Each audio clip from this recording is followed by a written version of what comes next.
Hola, ¿qué tal?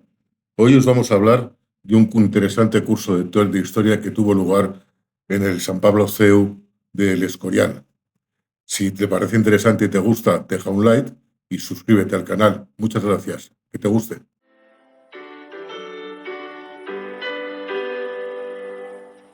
Gaudiamus igitur, Juvenes consumus. Gaudiamus igitur, Juvenes consumus. Post jucundam juventutem, post funestam senectutem, nos habilitumus, nos habilitumus. Como decía, el 6 y el 7 de julio se ha celebrado en el Centro María Cristina del CEU en el Escorial un interesantísimo curso denominado El colapso de la Segunda República. Ha contado con las ponencias de un estupendo grupo de profesores de primer nivel, historiadores que cuentan con un denominador común. Todos ellos, además de un muy profundo conocimiento de la historia, realizan pormenorizados trabajos de investigación. Todo lo que dicen está basado en el análisis de fuentes primarias y secundarias. Todo tiene un soporte válido y documental. Además, estamos hablando de una época de la que abunda la documentación a disposición de los investigadores que quieran ir a estudiarla y analizarla. Por ello, todo lo dicho en este curso no son dimes y diretes con sesgo ideológico. Es, al contrario, el rigor histórico en grado máximo. De la inauguración del curso, de la presentación de la inauguración del curso, y como para presidir todo este vídeo, traigo una frase, una cita del profesor José Liz sobre la quiebra de las democracias. Para que quiebre un sistema necesita una crisis previa. La primera ponencia fue la de la profesora Inger Enquist, profesora de la Universidad de Lund, en Suecia, y que publicó un libro sobre la Segunda República, cuyo subtítulo le sirve a su ponencia de estos días: Una democracia sin demócratas. Una de las cosas que resalta es que fue un régimen que entró en crisis prontísimo, duró tan solo 5 años y 3 meses. Y es que su llegada ya fue un contrasentido. Se produce un grupo que quiere acceder al poder y da un golpe de Estado, intenta dar un golpe de Estado el 30 de diciembre de 1930 en Jaca y fracasa. Accede al poder mediante unas elecciones municipales, que las pierden, lo cual son otros dos contrasentidos, unas elecciones municipales y encima acceder mediante una pérdida de las mismas. A partir de ahí se produce rápidamente una serie de reformas: la reforma militar, la reforma agraria y la reforma de la ley electoral. Bien, promulgan una constitución, la de 1931, y a continuación, que supone que trae derechos y libertades, y a continuación una ley de defensa de la República que limita y corta esos derechos y libertades que había traído esa nueva constitución. Es decir, la actividad no es demócrata. Se trata de un régimen democrático en el que sus protagonistas no son demócratas. Contradicción que ayuda y fomenta la crisis previa que acaba haciendo y colapsando todo el sistema. El director del curso fue el profesor Roberto Villa García, catedrático de Historia Política en la Universidad Juan Carlos I. Y su disertación, su ponencia, trató sobre el fraude electoral en las elecciones de febrero de 1936, las conocidas como las elecciones del Frente Popular. Analiza cómo se produce un sistema. En primer lugar, el jefe de gobierno accede al gobierno. Hay un nuevo jefe de gobierno que se cambia antes de las elecciones. Se producen unas elecciones y se modifica el resultado de las mismas. Se rehace una composición en el recuento para modificar el resultado electoral. Y el tercer paso es que el Frente Popular gana el poder, el denominado Frente Popular. ¿Qué es lo que ocurre? Que el Frente Popular necesitaba de la ayuda de Unión Republicana, del partido de Manuel Azaña. Y una de las primeras cosas que quería hacer con esa ayuda era expulsar a Aniceto Alcalá Zamora de la presidencia de la República, como así ocurrió, para imponer a Manuel Azaña. Hubo anulaciones de las elecciones en provincias como Cuenca y Granada, que se vieron presionadas por la banda armada denominada la Motorizada, la Guardia Pretoriana del socialista Indalecio Prieto, que causaron el terror en las circunscripciones en las que había que volver a repetir las elecciones. También nos analizó el profesor Villa García muy pormenorizadamente cómo era el sistema electoral, la ley electoral y cómo se materializaba el escrutinio, a quién beneficiaba ese sistema, si a los mayoritarios o los minoritarios. Pueden ampliar la información en el libro del profesor Roberto Villa García, escrito junto con el también profesor Manuel Álvarez Tardío, Fraude, Violencia en las elecciones de 1936, en las elecciones del Frente Popular. Si el profesor Villa García nos ha hablado del fraude electoral que Azaña y la izquierda republicana monitorizan el recuento y el fraude, su compañero también en la universidad, Juan Carlos I, Manuel Álvarez Tardío, nos habla de la parte violenta, de esa sangrienta primavera de 1936. Y recientemente ha publicado un libro junto con Fernando del Rey llamado Fuego y Cruzado, que también aborda la parte violenta. Ocurre que desde antes de las elecciones Azaña ya gobierna, llega al gobierno. O sea, es izquierda republicana la que llega al gobierno y cuenta, después de las elecciones, con el apoyo del Frente Popular. Izquierda Republicana, el partido de Azaña, tiene el apoyo del PSOE y del Frente Popular. Frente Popular y socialistas que presionan fuertemente con la violencia para que la acción de izquierda republicana en el gobierno no se quede en un objetivo de mínimos, sino que alcance una política revolucionaria socialista amplia. Hay que señalar que si el gobierno estaba en manos de izquierdas republicanas supuestamente más moderados, el control de los ayuntamientos estaba en manos de socialistas y comunistas. Y esto es fundamental, porque además se publicó un decreto de readmisión, por lo cual se ingresaron en los ayuntamientos todos aquellos concejales que habían sido suspendidos por su participación en el golpe de Estado del 34. Ese decreto de readmisión hizo que hubiese más número todavía de concejales radicales, que las corporaciones municipales se radicalicen, estuviesen más radicalizadas y fuesen más violentas. Ello llevó a que hubiese en pocos meses más de 1.000 episodios violentos, con más de 2.200 víctimas y 500 de ellas mortales. Bien, si los actos violentos provenían de la extrema izquierda, socialistas y comunistas, la responsabilidad de la gestión era de Azaña, de Casares Quiroga, era del gobierno de la República, es decir, de izquierda republicana. Esos eran los responsables. Los partidos socialistas, el Partido Socialista y los comunistas, habían adoptado la estrategia de Stalin, que también utilizaron Hitler y Mussolini, de ganar el poder primero desde dentro, no mediante un proceso violento revolucionario, sino acceder primero a controlar los resortes del poder desde dentro, pero sin asumir un proceso revolucionario propiamente dicho. Pero la revolución ya está en marcha. Desde esa primavera, desde las elecciones de febrero, la revolución ya está en marcha, porque se quiebra la seguridad jurídica en todos los ámbitos, en el día a día. Se produce una paramilitarización del orden público. Se estaba ya pervirtiendo al poder judicial. De aquí, como conclusión, nos podemos preguntar ¿en qué momento la democracia deja de existir? ¿Cómo se puede decir eso? ¿Cómo se puede saber cuando se está haciendo desde dentro y no es un golpe concreto y violento en un espacio de tiempo? Antonio Manuel Moral Roncal es catedrático de Historia Contemporánea en la Universidad de Alcalá de Henares. Es un verdadero experto en la figura y en la vida y en la historia del rey Alfonso XIII.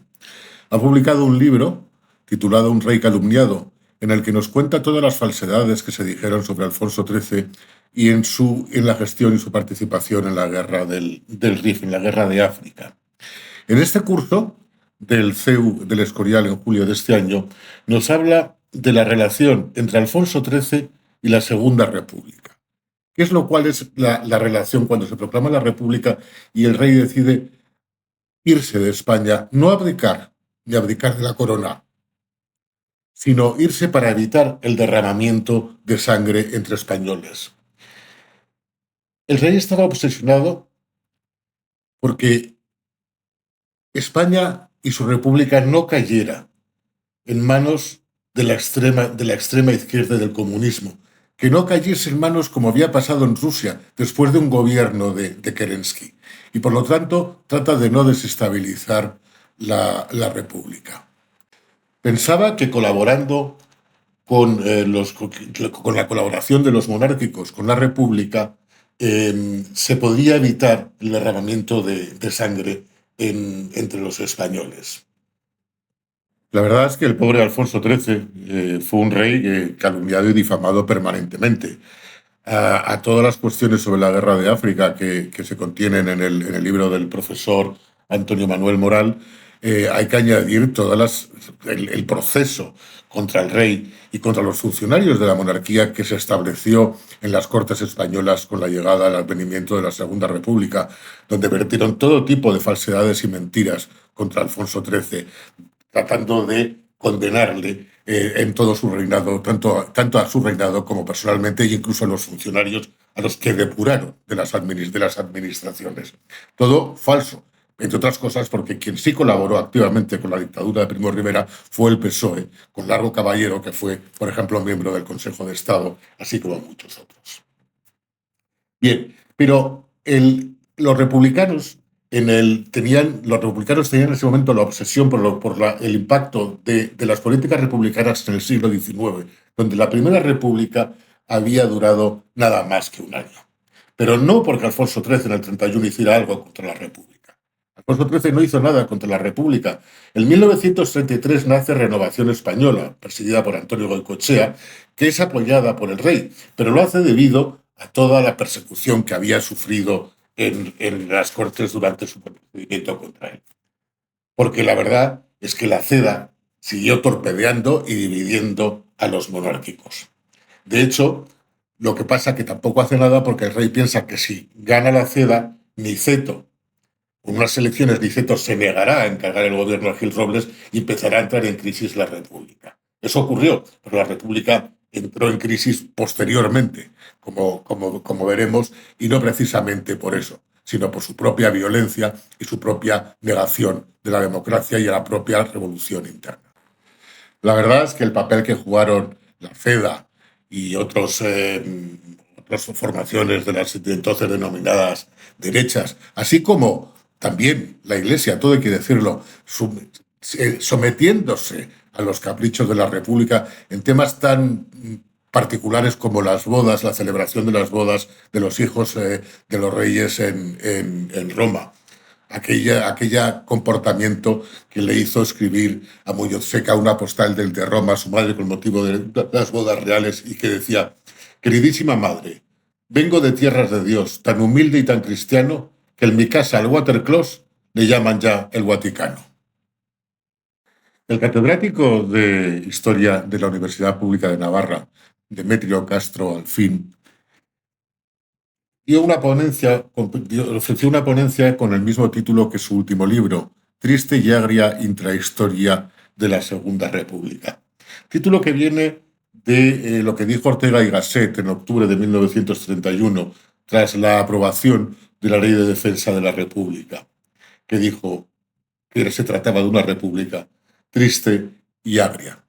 Una república triste y agria con un déficit en las prácticas democráticas muy fuerte, un legislativo que tenía vocación de ejecutivo, un ejecutivo que no estaba controlado por la ley y en el ejercicio del poder una prensa que estaba censurada, cerrada, con la claudicación y la suspensión de más de 100 medios de comunicación suspendidos de manera preventiva con base en la mencionada ley de defensa de la República. Era una república que tenía a más de la mitad de la sociedad española ajena a ella, que no la quería, que no la había decidido. Y dentro de los propios republicanos tampoco era la república que querían, o sea que solamente podía entrar en crisis. Con motivo de las elecciones del 33, las juventudes socialistas manifestaron que la república, para la clase trabajadora, no es más que la revolución. Y Largo Caballero, con motivo de esas elecciones, dijo que tenemos que luchar hasta que los edificios oficiales ondeen la bandera roja de una república popular. Es decir, era una república que no estaba, con la mayoría de la sociedad no estaba con esa república, ni por un lado ni por el otro. Una tremenda dualidad en la sociedad española. Pero hay una cosa que también nos contó el profesor Demetrio Castro, y es el auge del teatro, de la revista, de los toros, de todos los espectáculos. Incluso se politiza. Nos contó el fracaso absoluto, porque era una mierda, una obra llamada La Corona, una obra de teatro, escrita por Azaña. También el ministro de Agricultura hizo otro sobre Doña María de Castilla, e incluso el golpista Fermín Galán, el de Galán y García Hernández en Jaca, escribió una obra también malísima llamada Berta. Y también había dentro de la propaganda republicana otra obra llamada Alfonso XIII de Bombón. Pero también al contrario, es decir, Muñoz Seca publicó una obra llamada La Oca, que era el sindicato obrero de cansados y por la bulia, contra una sátira contra la reforma agraria, y otra ya titulada Anacleto se divorcia, que con motivo de la proclamación de la ley del divorcio. Al pobre Muñoz Seca, como todos sabemos, no es que le censuraran las obras, le censuraron la vida, fusilándolo en Paracuellos en noviembre de 1936. Estábamos entonces en una sociedad dentro de su dualidad muy armada. La sociedad estaba fundamentalmente armada, especialmente las clases socialistas y los entornos republicanos y socialistas. Tenemos, por ejemplo, el hecho de que Indalecio Prieto ya sacó un revólver en esa primavera del 36 en las Cortes, en el Congreso, enseñándoselo a un diputado de la oposición. Y dirigía también la Motorizada, una banda armada que sembraba el terror, y algunos de cuyos miembros asesinaron a Calvo Sotelo el 13 de julio del año 36. Otra de las características de esa dualidad, de esa diversidad, es que se practicaba de una manera terrible el enchufismo. Dentro de los estamentos republicanos socialistas había un enchufismo que hacía que gente disfrutase de 4 o 5 sueldos, como Madariaga o Pérez de Ayala, incluso algún socialista, y de la UGT hasta de 14 sueldos. Vamos, algo que era todas las características propias de aquella época. El profesor de la universidad, Camilo José Cela, el profesor Roberto Muñoz, nos habló de la conspiración cívico-militar de 1936, de las diversas conspiraciones, porque no fue una sola, al final acabaron confluyendo. Lo que nos dejó claro es que había en ciertos sectores del ejército y de la política una percepción desde 1934 de que existía una revolución en marcha.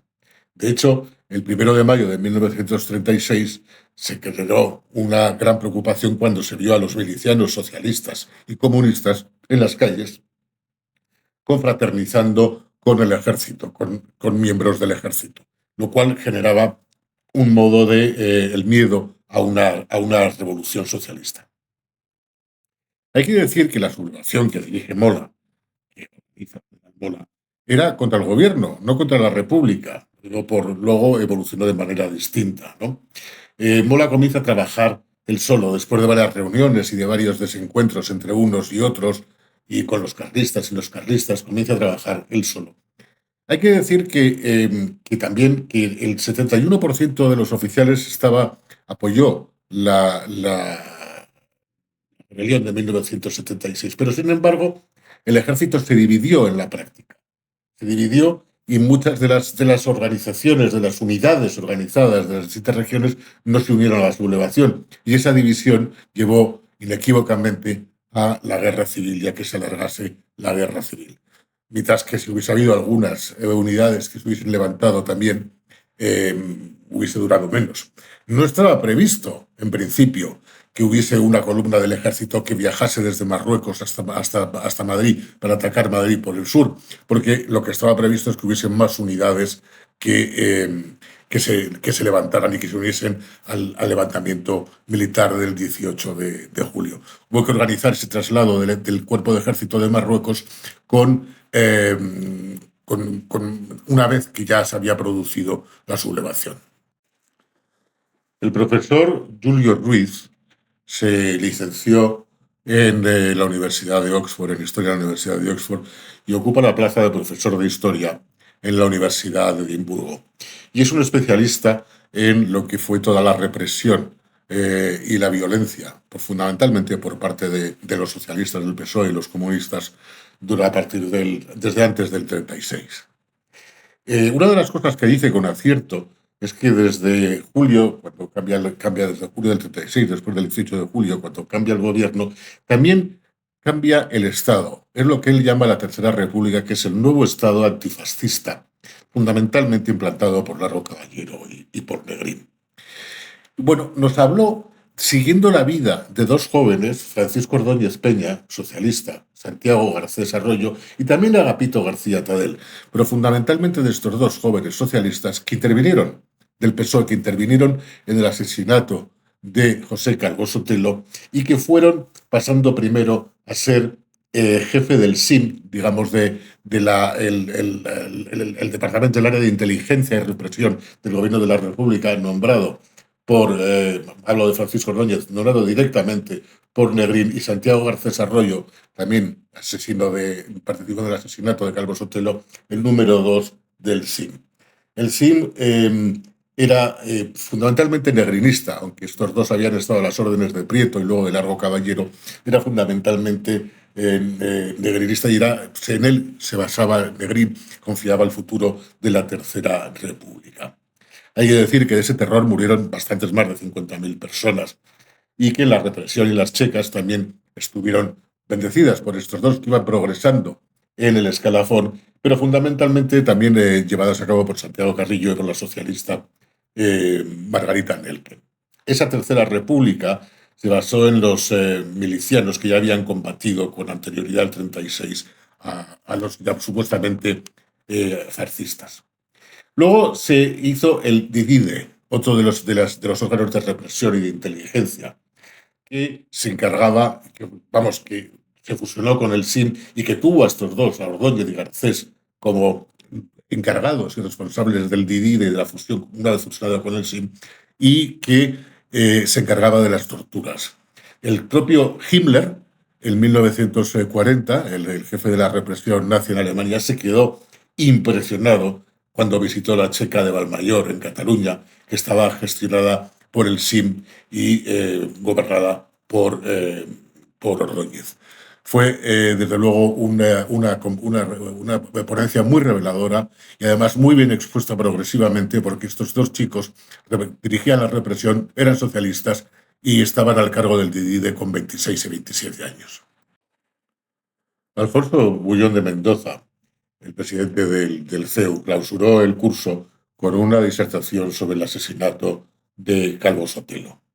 El asesinato de Calvo Sotelo, que era un diputado conservador, más bien monárquico, y que protagonizó en la sesión del Congreso, en la sesión de las Cortes, el 16 de junio, un poco menos de un mes antes de ser asesinado, una controvertida discusión con el grupo gubernamental, en el que dijo que no había en marcha, que no existía ningún levantamiento monárquico, que no estaba en marcha ningún levantamiento monárquico, pero que al mismo tiempo el militar que no se levantara contra los desmanes de la República sería responsable también de esos desmanes.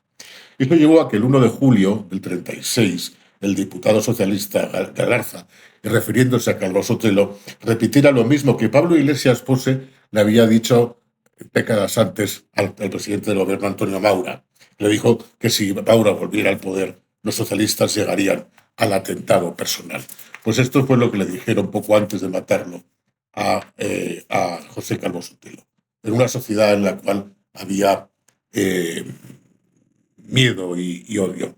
Bien, un grupo de la motorizada que estaba compuesto por Luis Cuenca, por Santiago Garcés Arroyo y por Fernando Condés y Francisco Ordóñez Peña, de los que ya hemos hablado aquí, se dirigió al domicilio de Calvo Sotelo. Le sacaron de ahí, haciendo valer la condición de ex capitán de la Guardia Civil de Fernando Condés, y le asesinaron.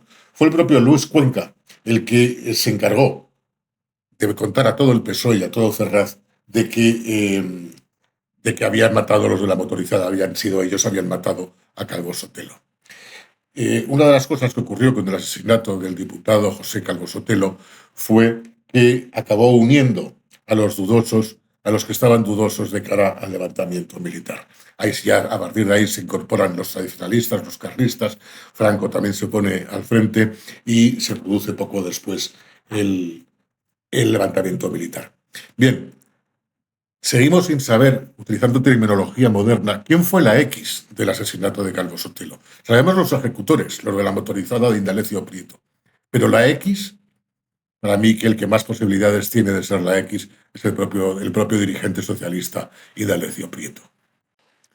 Si te ha parecido interesante, no olvides dejar un like y si quieres suscribirte al canal. Si tienes interés por la cultura ibérica en sus distintas variantes, no olvides suscribirte al canal y a la Republicación Digital. Gracias.